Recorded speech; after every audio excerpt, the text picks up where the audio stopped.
I met with him the very day, actually, that Belinda Stronach crossed the floor and joined the Liberals, and we happened to have planned a meeting in his office, and I was saying, well, Bob, if your climate plans are going to be that good, you'll make the Liberals look sick. I mean, look at all the promises we had from, Chrétien and no delivery, and if you've really got these in your policies, why don't you get your leader to say so? Because I really believe in getting things on the record before an election. And I said, just get him to say that he will observe the Kyoto Protocol, that he'll honor it.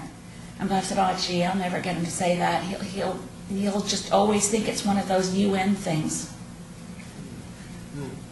So I think that's hugely revealing. He has an antipathy to the United Nations. It's not accidental that that was what he did on the day that Barack Obama was addressing nuclear weapons, that the United Nations had a special discussion on climate, and he turned his back on it. And I don't think it was an accident. Sorry, I'll do this microphone. I'm ignoring you all standing in line here. No problem. I'm actually in your party representing Westcom and the CEO and candidate. Yay! Hi! So anyway, I want to say I'm Dr. Ronan Roder. I'm a doctor in the sense that it took me 4 universities to go through before I could revise 2,000 years of philosophy done by males, which was faulty, and which is why we are here today. If you want to see my thesis, you're welcome to. My paintings point to it also, and we get my website. But the question I want to ask you, my issue mainly has been, till now, I was one of the first ones to actually stand for the Green Party and go for represent point from May in municipal a few years back. But my point has been, my issue has been guaranteed income. Because I'm quite tired of hearing about first world, second world, third world. Why don't we say worldly and then the other worldly countries? Because we're now approaching the other worldly countries, which are actually only a small percentage have something to eat with and buy tata, but most of them are still quite impoverished and they are lacking water. And American industry is moving in so that all the farmers are now claiming that they would like to die and we would like to have the right to die because there's no water in the farms. So that's one issue. Second is, you pointed India. I also followed the India thing on nuclear stuff. And I was relieved that they also have now some way to defend themselves against Pakistan, their neighbor, on one hand, and China on the other.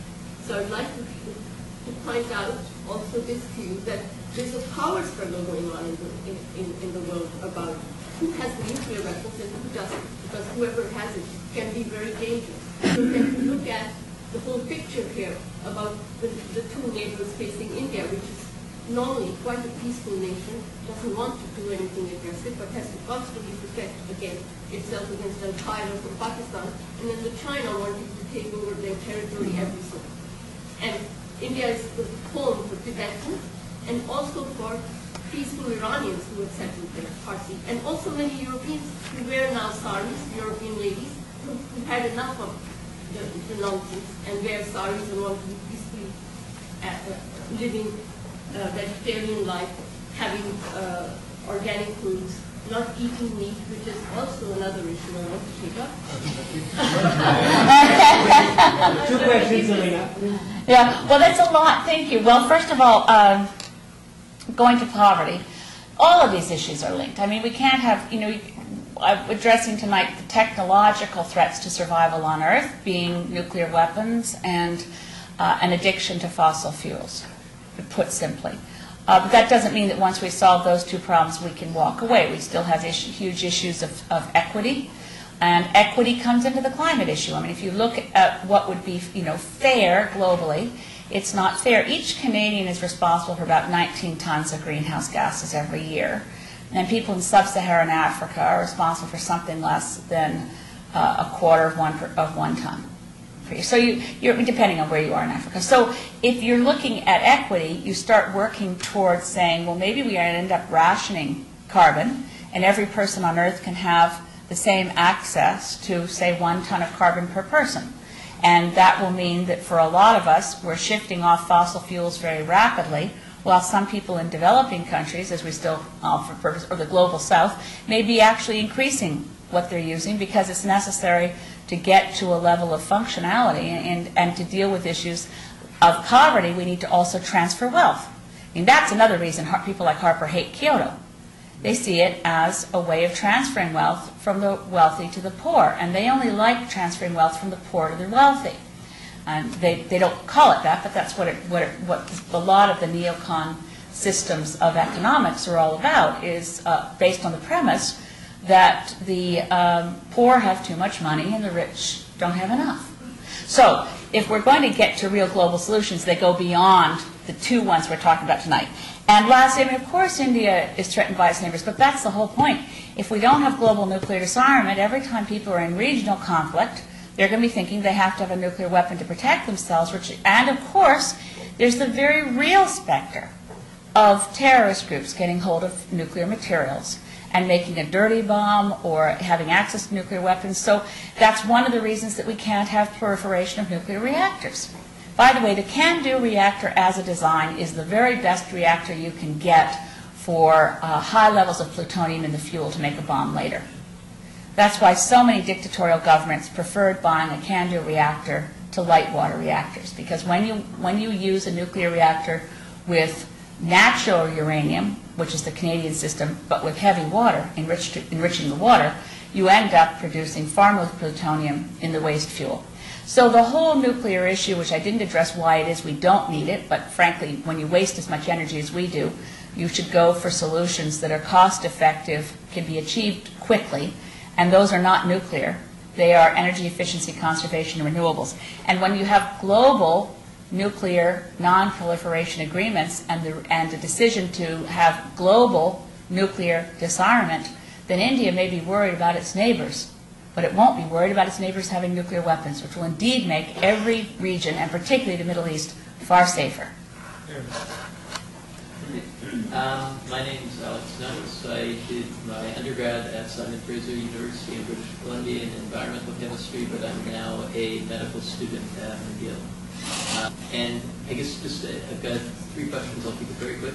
But just to comment on the gender and climate change, as some of you may know, Oxfam Canada is a lead organization in that realm. They've got a great campaign, Stop Harming, Start Helping, Oxfam's campaign on women's rights and climate change. So check out oxfam.ca for all the issues around equity. Three quick questions. One is carbon sequestration. There was a report released this week. Obama administration is certainly charging ahead with it. It's Harper's one sort of offering in terms of policy. Where is that sort of for you? Where is that going based on the report this week? The carbon tax, or politically, is it a non-starter in Canada based on the last federal election, or do we have promise based on Sarkozy and the new French carbon tax based on the BC survival of the carbon tax in the last provincial election? And then the third question is just sort of as medical students, residents, physicians, when you're looking, there's a great film series, Sisters of the Planet, which looks at the impact of climate change on women largely in Africa. But basically, point being, as physicians, what role do we have to play in leadership and pointing out a lot of the human impacts on climate change, and what can we do? Okay. There's a lot in those three questions. First of all, carbon capture and storage, everyone should know, is not a solution, not effective, not necessary, might work in some places, may in fact be used in some places. We're not against it being, but the idea that you can't do anything until you have this imaginary silver bullet. And when Barack Obama was at the press conference in Ottawa with Stephen Harper, I don't know how many of you will remember that Barack Obama said, there is no silver bullet. It was a direct response to Harper having talked about carbon capture and storage. The cost per ton of carbon capture and storage is at least $100 a ton, which is off the charts expensive, not to mention impractical. Not to mention, by the way, that if carbon seeps out of wherever it's been sequestered, it is, in fact, immediately toxic to any life in that area. It's heavier than air. And so what we exhale carbon dioxide, but as I said, it's only 280 parts per million before the Industrial Revolution, 390 parts per million now.